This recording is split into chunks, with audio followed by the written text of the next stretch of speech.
Fala, pessoal, boa noite para vocês, todo mundo aqui no Brasil e de outros países e quem sabe de até outros planetas também, né, Paulo? Hoje nós temos aqui duas pessoas sensacionais.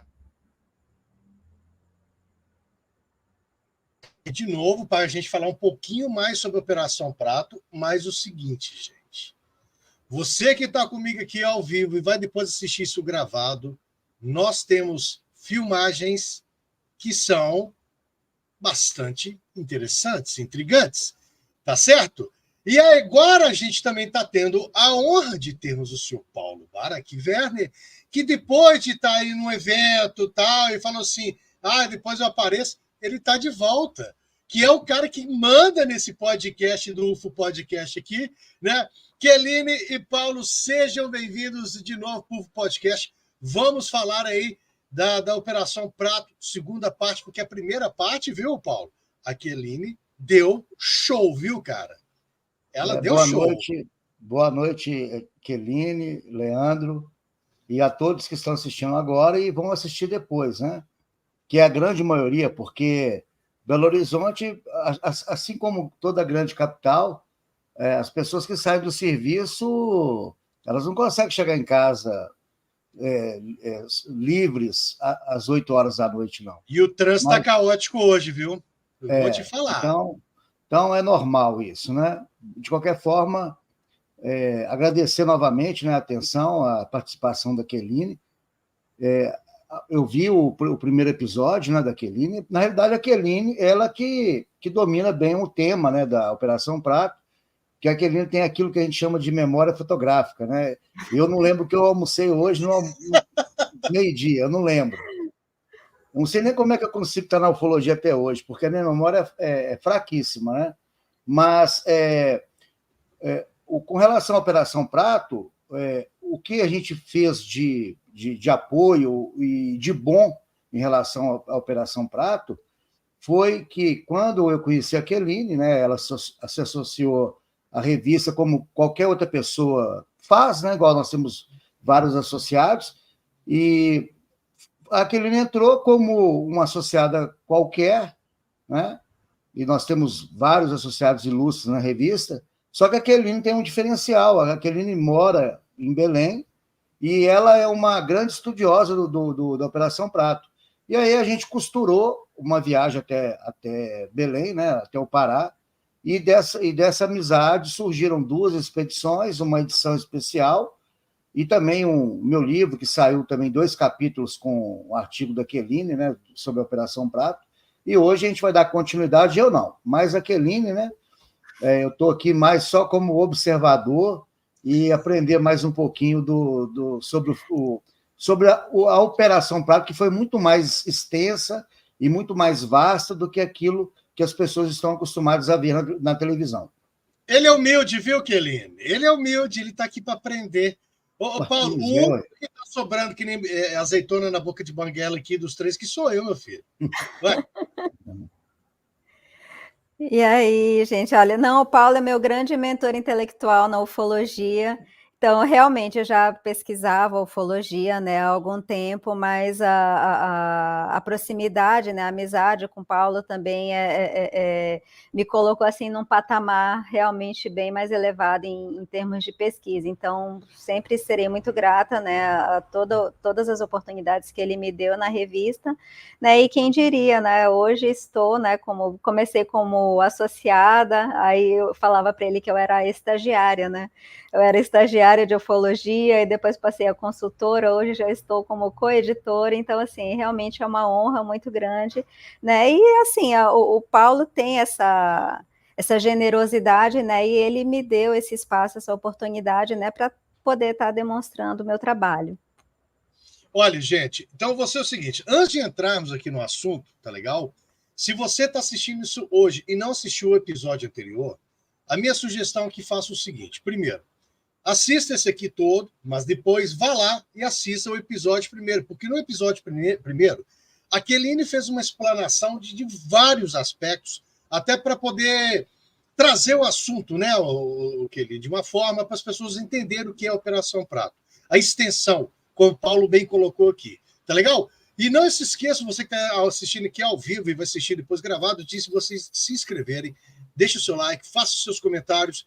Se você não conhece o trabalho da revista OVNI Pesquisa, a capa do YouTube foi tirado de uma edição especial da revista OVNI Pesquisa, e eu já fiquei sabendo aqui, a boca miúda, que só tem mais 3 edições. Então, se você quiser comprar, entre em contato rápido, porque ela é uma edição especial e muito breve. Vai se esgotar, e quem tem, você tem. Claro que você tem aí na mão, não, né, o Paulo? Olha lá, olha só para você ver, ó.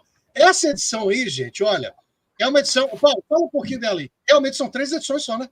Faltam mais 3 unidades. Acabou. Na verdade, o que acontece?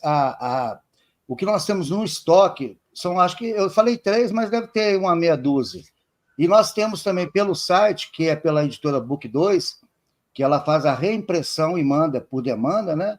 Mas a da primeira leva, que saiu da gráfica e que é original, né, de fábrica, foi uma das que mais venderam, né? Porque, segundo o Pablo Villarrubia, o grande pesquisador que mora hoje na Espanha, autor de vários livros, inclusive ele já esteve também em Colares, né?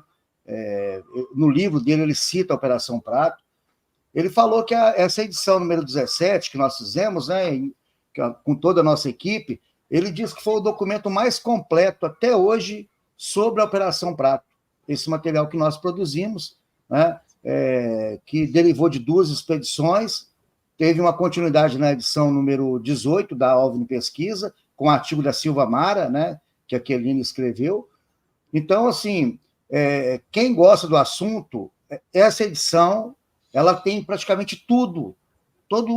É lógico que não tem tudo, mas assim, ela tem toda uma abrangência. A Queline escreveu um artigo sobre todas as reportagens que saíram nos jornais, aí fala sobre a parte jurídica, o Edson falou sobre o envolvimento dos americanos, o Renato Azevedo fez um artigo sobre a Operação Prato na mídia, ou seja, e vários outros artigos espetaculares, e eu não sou bom para vender nada, eu apenas mostro o que realmente é válido para quem pesquisa, né? Ou para quem tem curiosidade de conhecer mais sobre a Operação Prato. Então, gente, olha, você vai aqui, está aqui o Instagram, Revista OVNI Pesquisa, né? Entra lá tem um site, você consegue fazer, mas se você tem dúvida, entre em contato, o Paulo vai poder te responder, tirar essas dúvidas, mas vale muito a pena. Porque como a Queline já colocou no nosso último podcast, ela colocou que talvez a Operação Prato tenha sido maior que até Roswell, né, Queline? Por tudo que tem.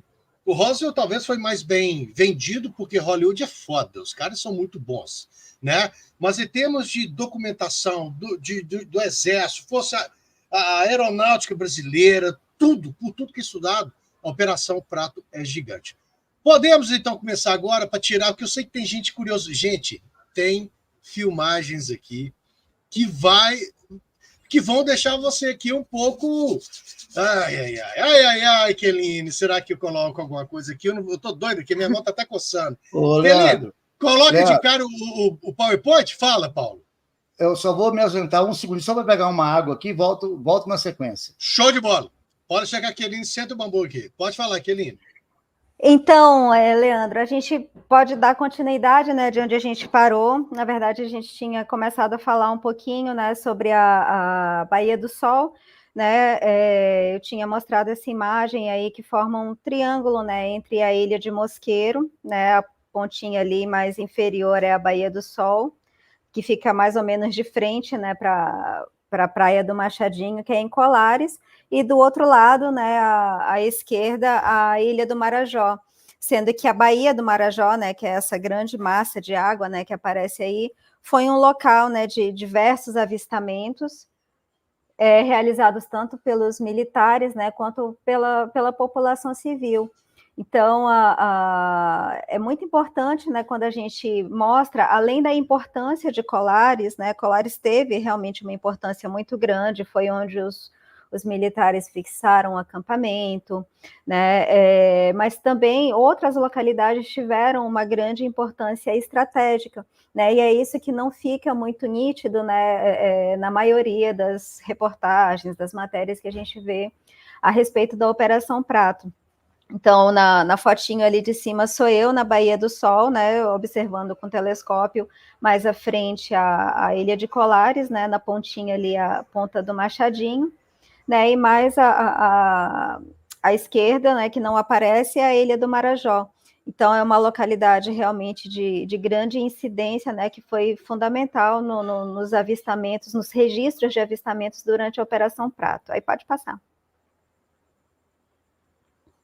Aí, só recapitulando, né, essa foto eu mostrei na apresentação anterior, foram algumas imagens capturadas, né, lá na Baía do Sol, que elas registram possíveis naves-mães, né, que eram luzes, né, que foram avistadas tanto pelos militares quanto pela população, assim como pelos jornalistas. Essas luzes, né, que eles chamavam de possíveis naves-mães, eles deram esse título, né, essas luzes, porque normalmente elas eram vistas liberando outras luzes menores, né, e o que era curioso é que elas iam embora, se retiravam sem recolher essas outras luzes, né, menores, que eram possíveis sondas, né, e que possivelmente, né, eram essas sondas que realizavam os ataques. Aí pode passar. Então, aí essa imagem eu achei muito interessante, de um dos relatórios oficiais da Operação Prato, onde eu marquei ali de azul, né, aquele mesmo triângulo, né, que eu fiz anteriormente, a Baía do Sol, Ilha do Marajó e Colares. Então, os fenômenos eles foram tão intensamente observados que foi possível estabelecer rotas, né? Então, esse croquis foi feito pelo Sargento Flávio, né, que foi um dos principais militares, né, que participou da operação. Então, ele estabeleceu aí, acho que foram 5 rotas, né? 1, 2, 3, 4, 5. Isso, 5 rotas. Seis rotas. Isso. 6 rotas, isso. Que normalmente essas luzes, elas se originavam, elas iam em direção à Baía do Sol, né, mas sempre ali tendo a Baía do Marajó, né, como uma localização estratégica. Então, por isso que eu digo que a Ilha do Marajó ainda é um local inexplorado, né, e que com certeza a gente teria muito a descobrir, né, se fizéssemos uma expedição, e que a gente ainda tem planos de fazer. Né, era para ter saído agora em 2024, infelizmente não deu, né, mas a gente tem planos futuros, e se Deus quiser, futuramente a gente vai conseguir realizar uma expedição aí só para pesquisar a Baía do Marajó, porque realmente tem muita coisa lá para descobrir. Pode passar. Então, aí aqui eu registrei, achei importante trazer aqui para o pessoal alguns registros de pilotos, né, porque normalmente, às vezes a gente vê muitos pesquisadores, ou às vezes céticos, né, nem pesquisam ufologia nem nada, mas eles atribuem, de repente, os avistamentos ao nível cultural, intelectual da população, como se isso fosse um motivo para invalidar o relato delas. Então, eu peguei esses 2 relatórios oficiais aqui da Operação Prato, que seria o ROV 129 e o ROV 130, da Operação Prato, que mostram, que ilustram, né, 2 avistamentos de 2 pilotos em locais distintos.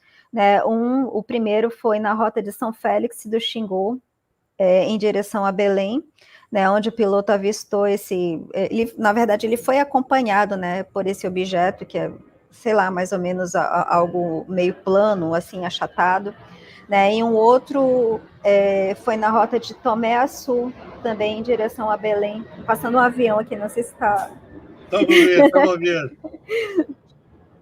Então, e esse segundo, né, foi de um outro piloto, que também foi acompanhado, né, durante o voo, por esse objeto, que na verdade ele tinha meio que formato de um carro, né, tinha algumas luzes na parte superior, e esses 2 pilotos, os 2 precisaram de atendimento médico, né, eles ficaram tão impactados, né, com o que eles avistaram, que eles precisaram de atendimento médico, né, assim que eles pousaram. Então eu trouxe, além, né, de todos esses registros que a gente vê por parte da população, também esses registros de pilotos que eu achei muito interessante.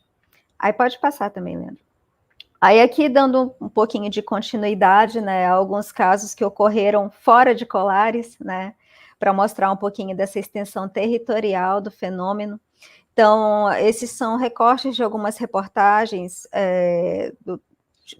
de 3 jornais, é o Estado do Pará, a Província do Pará e o Liberal, que cobriram intensamente esses fenômenos e esses 3 recortes aqui, eles são de Belém e região metropolitana. Então, esse de cima aí, que é Marituba, eu acho muito interessante esse relato, porque, na verdade, foi em via pública, né? Era uma família, acho que estava acompanhada, eram 3 adultos e uma criança. Estavam em via pública, era em torno de 7 horas da noite, né? E veio uma luz, né, num voo rasante sobre essa família, e essa luz focalizou mais especificamente a criança, né? A criança é esse do cantinho aqui esquerdo, superior esquerdo. E ela se sentiu sugada para cima. E isso diante de várias pessoas que estavam na rua presenciaram. O pai dele, que é o que está no cantinho superior direito, ele estava armado, atirou, né, contra esse objeto. Então, imagina, tipo, em via pública, né, 7 horas da noite, né, 19 horas, aconteceu um evento desses, né, para você ter uma ideia como foi, até mesmo assim de uma forma descarada, né, eles não se preocupavam em ser discretos, né, o evento realmente se tornou público.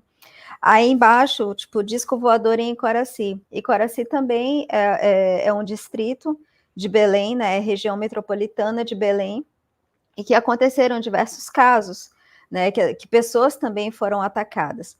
Aí esse recorte do lado direito é uma reportagem também sobre ataques diversos que ocorreram no bairro do Jurunas, que hoje é um dos bairros mais populosos de Belém, né, da periferia de Belém, e que, né, na noite do dia 17 de novembro, inclusive foi na noite que a dona Aurora foi atacada, dezenas de pessoas foram surpreendidas com efeitos.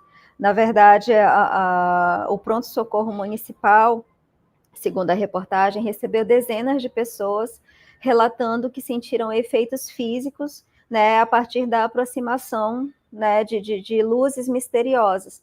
Então, como eu mostrei, né, no vídeo, na live passada, tem até a foto de uma criança, né, que desmaiou, aí ao cair, bateu a cabeça, acabou tendo que levar, fez um corte grande, teve que levar pontos e tudo. Então, assim, imagina num plantão, né, num hospital, de repente dezenas de pessoas começam a chegar com o mesmo relato, né, de que estavam sofrendo efeitos físicos em decorrência de um objeto desconhecido, né, que pela simples proximidade causou esses efeitos físicos. Pode passar, Leandro. Isso. Aí aqui um outro recorte também de Umbituba, que é um vilarejo próximo, né, foi um dos vilarejos mais atingidos, ele fica próximo a Colares, ele pertence ao município de Santo Antônio do Tauá, e ele fica próximo ali também à região de Colares. Então, nesse primeiro recorte, a foto superior à direita é do delegado, né, da cidade de Santo Antônio, né, ai, meu Deus, como é o nome da cidade que eu falei agora? Santo Antônio do Tauá. Está fazendo uma diligência, né, com outros policiais para investigar essas ocorrências. Aí, neste outro caso aqui, os moradores da Matinha. A Matinha era um bairro quase central de Belém, que hoje já não existe mais, fica ali na região do bairro de São Brás, né, para quem conhece Belém. É uma região praticamente central. Tem uma das principais vias de acesso, né, para o centro histórico de Belém, e que ocorreram ataques, assim, quase que teve um período que ocorreu, assim, quase que diariamente, né, ataques numa rua que chama Antônio Barreto. Então, vários ataques em sequência, né, e assim, com padrões diferenciados. Então, o que eu quis trazer aqui, na verdade, esses diferentes ataques, é que eles têm padrões diferentes do feixe de luz, né, que normalmente a gente ouve falar, apenas naquele feixe de luz que possivelmente queimava as vítimas. Só que esses relatos desses feixes de luz que queimavam as vítimas, eles são a minoria, né? Então, se você for olhar nos relatórios oficiais, acho que tem quatro registros no relatório que é oficial mesmo, e no relatório que é vazado tem 6 registros de pessoas possivelmente atacadas por esse feixe de luz, né? E isso nos registros oficiais. Só que quando você vai para as reportagens, aí você percebe que tem outros efeitos, né? Que tem outros padrões, né? Que de repente sugerem até diferentes seres, né, de diferentes fases de uma possível pesquisa, não sei, né, mas realmente é importante a gente trazer isso, porque não foi só um tipo de ataque que ocorreu, né, e as pessoas que foram atacadas, elas não necessariamente sofreram queimaduras, mas sim efeitos físicos, né, que envolvem fraqueza, tontura, desmaio, enjoos.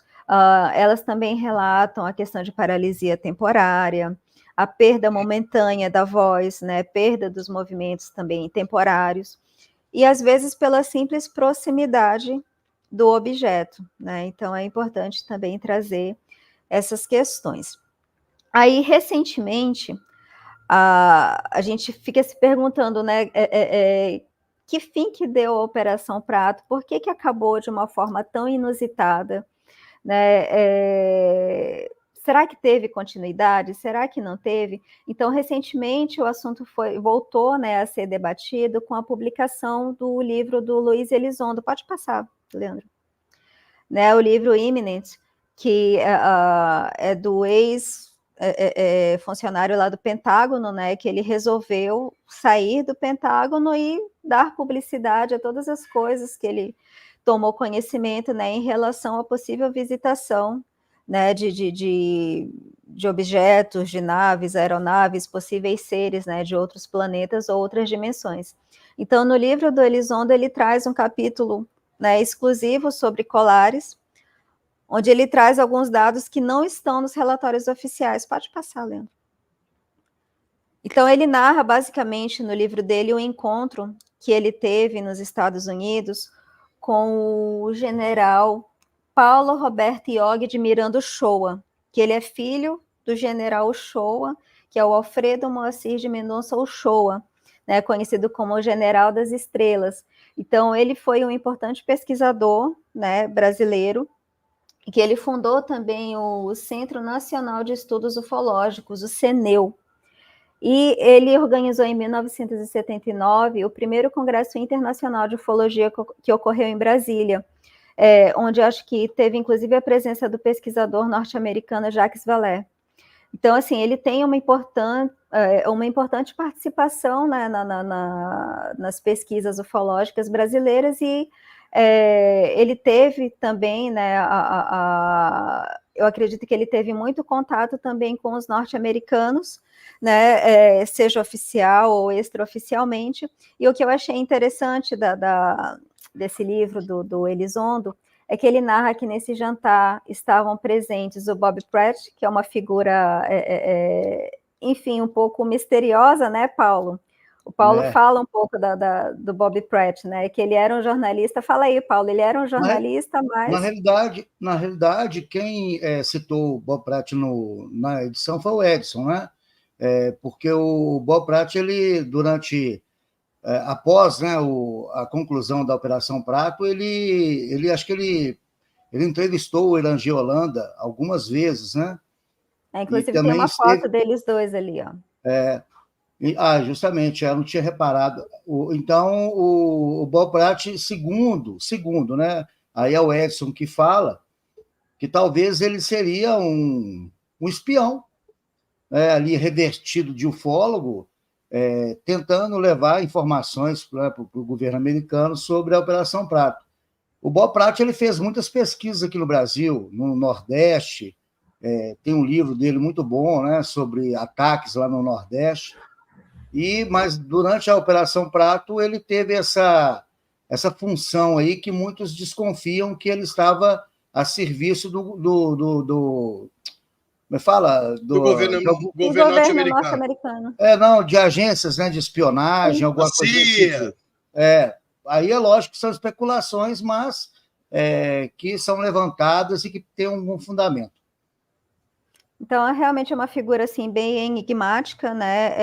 Ele, inclusive, o Elizondo no livro, ele traz alguns dados importantes que teriam sido pesquisados pelo Bob Pratt, mas que não constam nos relatórios oficiais. Então, nessa reunião em que estava o general Yogi Uchoa, que é o filho do general Uchoa, né? Também estava o Robert Bigelow, né? É um bilionário norte-americano, né, que atualmente ele financia as pesquisas no Rancho Skinwalker, né? Então ele é uma figura, aliás, atualmente não, ele já financiou, né? Mas atualmente ele não está mais à frente, mas assim é uma figura também, é um bilionário norte-americano que dedica a vida a pesquisar também, né? Esses fenômenos anômalos. Então nesse jantar também estavam presentes o Harold Hall Puthoff, né, que é uma figura conhecida dos círculos de pesquisa, né, do governo e da comunidade de inteligência norte-americana quando se trata de assuntos anômalos. Então, ele conta, né, que esse jantar foi um dos jantares mais interessantes da vida dele, em que ele tomou conhecimento, né, desses eventos que ocorreram aqui no Brasil e que, na concepção dele, realmente tratariam-se, né, de intervenções com seres, né, de outros planetas ou de outras dimensões. Aí eu fiz, pode passar. Passa a próxima? Bom. Pode. Então, alguns dados que ele traz no livro dele que teriam sido levantados pelo Bob Pratt, né, nas pesquisas dele, que, né, durante essas pesquisas ele teria encontrado cerca de 300 animais mortos sem explicação, né? Dentre as pessoas entrevistadas, 55 apresentaram dores de cabeça extremas, né, após algum evento, né, envolvendo essas luzes. 54 dessas pessoas apresentaram paralisia temporária, aí outras 46, sensação de calor com a aproximação das naves, 41 pessoas, sensação prolongada de náusea e vômito, 36 pessoas adquiriram doenças crônicas, 34 pessoas, irritação nos olhos, 28 pessoas sentiram uma bolsa de ar frio, 18 pessoas alegaram, né, sequestro por um feixe de sucção, alguma coisa nesse sentido, e 14 pessoas permaneceram em estado catatônico. Segundo ele, houve 10 óbitos, né, mas reforçando que, de acordo com os relatórios oficiais, nenhum óbito foi registrado. Nas reportagens, tem uma reportagem, acho que é do jornal A Província do Pará, que cita 3 óbitos, entretanto, não foram identificadas quem seriam essas possíveis vítimas, né? Então, é a primeira vez que eu vejo, né, em alguma publicação assim, essa menção a 10 possíveis óbitos. E 8 pessoas teriam tido perda de acuidade visual. Então, assim, realmente eu quis trazer porque eu acho que são dados importantes, né, e que a gente se pergunta no mínimo, né, e o que ele fez com todos esses dados, né, as fontes, onde é que estão os indícios, as provas de todas essas pesquisas, né, será que permaneceram no Brasil, será que foram para os Estados Unidos, será que a gente não tem acesso a isso, será que um dia a gente vai ter? Então, assim, são coisas também muito, muito importantes, né, para a gente estar sempre aí se questionando, né, até que ponto a Operação Prata, ela realmente permaneceu, né, no Brasil, né, ou ela hoje tem muito mais dados, né, disponíveis sobre ela em outros países, como os Estados Unidos, por exemplo. Então, assim, em relação à Operação Prato, de uma forma geral, acho que seria isso, né? Eu queria ver se, de repente, você tem alguma pergunta, algum esclarecimento, porque aí agora eu queria passar para alguns casos recentes. Pois é. Na verdade, eu acredito que vale para quem está assistindo isso aqui, e o Paulo pode até completar também, a Operação Prata ela tem detalhes em excesso, tem vários cis, né? A gente, no último episódio aqui do UFO Podcast, a gente falou muito sobre isso, que tem filmagem. Ninguém sabe onde que essas filmagens têm. Só que o seguinte, tem algumas pessoas que podem perguntar, Leandro, depois que a Operação Prato encerrou, acabaram não tiveram mais avistamentos em Belém do Pará, ou na região aí do Pará, é onde que a gente entra agora com essa parte 2, que você já trouxe algumas coisas um pouco mais atualizadas aqui, não é isso? Isso, então é importante, né, ressaltar que eu acho que a região amazônica como um todo, não apenas o estado do Pará, ela sempre permaneceu como um hotspot desses eventos, né? Então a gente sabe que pelo menos desde de 2017, em algumas regiões do Acre, ali na fronteira com o Peru, né, vem acontecendo vários eventos que se assemelham e muito, né, aos que ocorreram durante a Operação Prato, né, e que alguns, inclusive, foram investigados pela Polícia Federal, pela FUNAI, né, porque envolviam comunidades indígenas, né.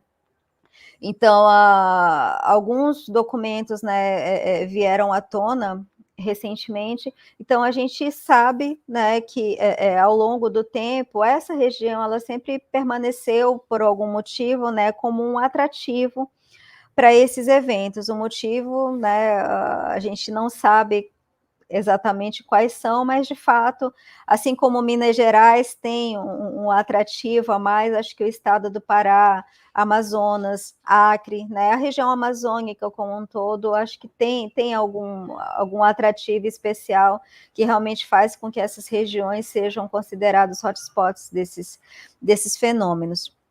Então, deixa eu verificar aqui quais foram os vídeos que eu passei para você, só para a gente passar na ordem. Um vídeo do Cultura, OVNI de Cametá, vídeo da Alessandra e o do General Uchoa.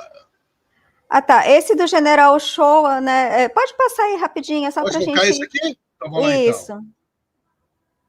Então. Contactar com pessoas que têm observado e têm pesquisado e até mesmo fotografado esses objetos. E isso, muito particularmente, podemos ainda acrescentar, porque estamos seguros de que, no momento, é a área de maior incidência desses fenômenos no Brasil. Então, ele está na frente do Aeroporto Internacional de Belém, acredito que início de 1979, né? Esse aí é o General Uchoa Pai, né? Quando ele veio a Belém para fazer algumas pesquisas, né, de campo e que foram apresentadas nesse primeiro Congresso Internacional de Ufologia que ocorreu em Brasília em 1979. Né? Então, acho que naturalmente o filho, né, herdou o interesse do pai, né, de dar continuidade a essas pesquisas, e ele também estabeleceu esse vínculo, né, com Bob Pratt e outros americanos, que fez com que posteriormente ele tivesse esse contato com Luiz Elizondo, que foi mencionado agora no livro dele. Aí agora o vídeo 3, antes de você colocar, eu queria dar uma contextualizada nele. Da Alessandra. Que é o vídeo da Alessandra. A Alessandra, inclusive, mandar um abraço para a Alessandra. Ela é dona da pousada da Dinda, lá de Colares, né, onde a gente se hospedou durante as expedições, e ela é professora de biologia, né, e ela estava fazendo uma vigília noturna com os alunos dela para catalogar espécimes nativas, né, ali da ilha de Colares, para fins de estudo mesmo, né, para fins pedagógicos relacionados à disciplina dela.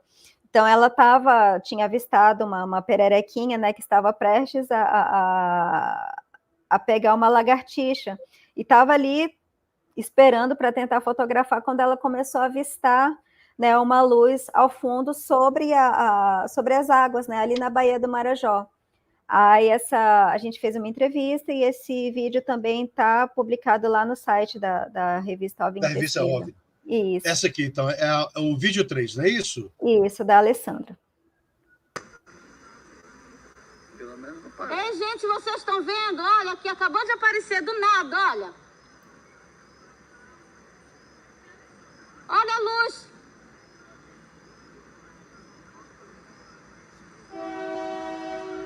Ei, gente, não estava ali, da agorinha isso. Não é um drone. Tá? Tem certeza?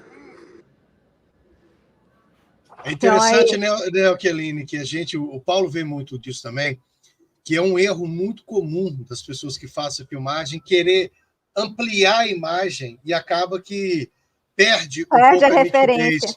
Então, assim, vou dar uma dica para vocês. Se vocês estiverem no meio do mato, estão vendo uma luz, gente, mantenha o mais estático possível, não amplia, e se puder, coloca um ponto de referência que isso ajuda pra caramba, tá? Mas é natural, não tem jeito. Na hora do desespero, a primeira coisa que a pessoa quer é ampliar.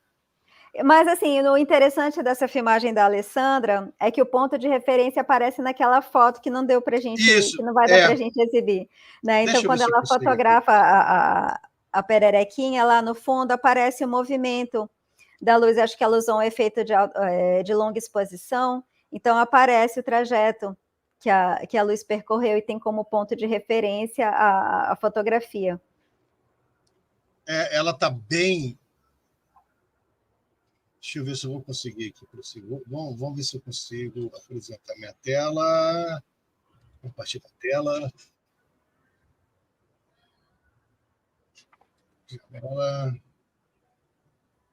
Aí, ó. Essa aqui, né? Essa imagem, não é isso? Isso. Então, essa luz lá no fundo, segundo ela, não são várias luzes, é a mesma luz, mas que ela conseguiu captar o movimento que essa luz fez.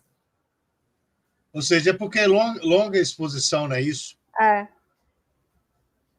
Então, aí pelo menos um ponto de referência ela conseguiu, né? Embora na filmagem, acho que a reação natural, a pessoa fica...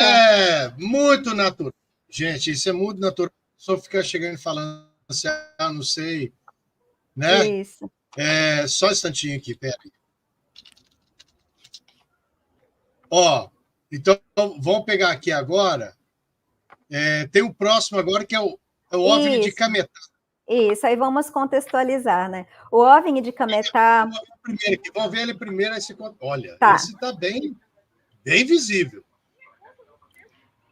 Você está passando ele desde o começo? Acho que não.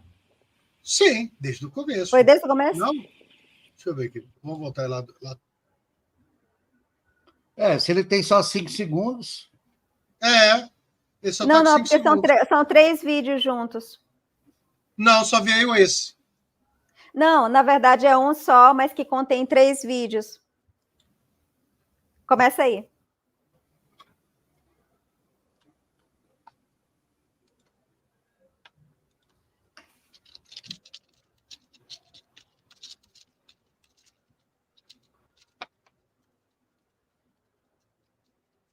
Essas são aquelas filmagens que eles alegam que eram fogos de artifício, Keline? Sinalizadores. Sinalizadores, né? É isso. O sinalizador. Ele é bem bom, olha, esse sinalizador. Pode essa parte aí eu acho muito interessante, olha, porque ele muda de cor e parece que ele muda o trajeto. Ele muda a direção, ele muda o trajeto também. Ele muda o trajeto também. Isso. Então, são 3 vídeos diferentes, né, das mesmas luzes que foram avistadas no município de Cametá em fevereiro de 2023, bem naquela onda de avistamentos que houve no mundo inteiro e que, inclusive, teve abate, né, de OVNIs no Canadá e Estados Unidos. Essa ali, essa parte que a gente parou aqui, deixa eu ver se eu consigo voltar um pouquinho atrás aqui, são duas luzes, olha lá. São 2 luzes. Aí, assim, na época, alguns, talvez especialistas, não sei, afirmaram que se tratariam de sinalizadores, né? Só que essas imagens, de qualquer forma, elas sempre me intrigaram bastante, e eu fui pesquisar a respeito dos sinalizadores. Então, o que eu descobri? Que hoje em dia no Brasil, né, os tipos de sinalizadores mais utilizados, né, são sinalizadores estrelas vermelha, branca e verde. Então, o que difere essas luzes dos sinalizadores convencionais? Primeiro, o movimento, né? Porque os sinalizadores eles têm movimento ascendente e descendente, né? E eles têm paraquedas. Então, possivelmente naquela primeira... Possivelmente na primeira filmagem, no primeiro videozinho, que eu acho que está um pouquinho mais próximo, daria para ter visto paraquedas, se tivesse paraquedas, né? Então, nessa primeira filmagem também mostra que essas luzes, elas estão contra o vento, porque enquanto elas estão indo em frente, aí aparece algum destroço voando na direção completamente oposta, né? Então, as luzes estão indo em frente, né? E é um pedaço de papel, alguma coisa que voa, né? E cruza, na verdade, a direção do vento. Então... Gente, olha, pode falar, Paulo, pode falar. Não, com relação à Operação Prato, né, as pessoas que assim, estão agora, vamos supor, a primeira vez que a pessoa está absorvendo, né, o que foi a Operação Prato. A Operação Prato, na realidade, ela teve liberado, né, oficialmente, várias fotos, deve ter muito mais que não foi liberado, né, aquelas que provavelmente tinham mais detalhes dos objetos, filmes que nós não sabemos precisar quantos minutos, né, falam que tem 15 horas, mas eu não acredito nisso, porque o filme que na época que era revelado era poucos minutos, então, que sejam poucos minutos, mas acho que eram bem importantes. Super 8 é diferente, Super 8 tinha pouco tempo. Porque se não foram liberados até hoje, é porque realmente eles apresentam alguma coisa bem impactante. Então, assim, juntando as fotos que os jornalistas tiraram, né, querido, que junto com o pessoal da Força Aérea Brasileira, fora alguns aí, né, que conseguiram fotografar, o volume de registros da Operação Prato ele é muito grande. E soma-se a isso a documentação oficial e os relatos de moradores de comunidades totalmente distantes entre si, né? Uma coisa que eu só queria fazer um comentário rapidinho aqui com relação às mortes, que ele falou 10 mortes, nós temos aí a primeira que começou no Maranhão, né, da embarcação lá na Ilha do Caranguejo, que, na minha opinião, aquilo ali já está dentro do escopo da Operação Prato, e tem outros reportagens... Bem lembrado, Paula, na hora que eu comentei, engraçado que eu falei, né, comecei a live anterior falando do caso do Maranhão e acabei esquecendo.